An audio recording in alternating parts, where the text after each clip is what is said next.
Well, I guess this is worthy of a video. This is the pressure relief valve off my wellhead. 75 psi pressure relief.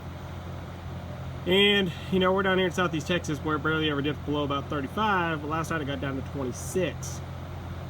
Now I was concerned about this obviously because there's my well, right there, no insulation at all. And that, I know that's stupid, you guys can say what you want, but I got complacent, it is what it is.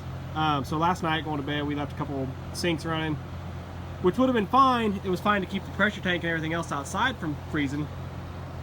But the thing is, the well kicks on, pressure's up the tank, then shuts off. So you have a dead point from, holding the phone kind of funny. You have a dead point from the tank back over to the wellhead where nothing flows.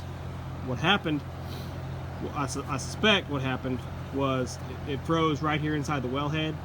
It's all thawed out now again, but it pushed, when the ice expanded, it actually pushed this pressure relief valve open.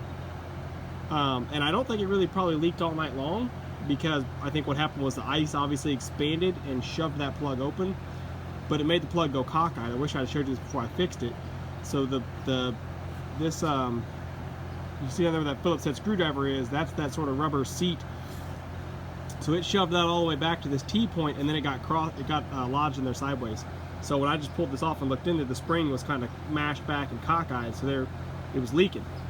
But I think what happened was it froze, you know, pushed its way out and stayed frozen, and then this morning as soon as the sun hit it, it thawed this out and it started spraying out because we had a nice fine mist, and then of course it got bigger and bigger as the water eroded that ice plug. But this couldn't snap back shut because it was cockeyed. So I just reached in there just now, just with a butt end of a pair of pliers, and I just pushed on that little plug and it popped loose and snapped back in place. So it's seated now. The only concern is whether or not that rubber ring might have been damaged.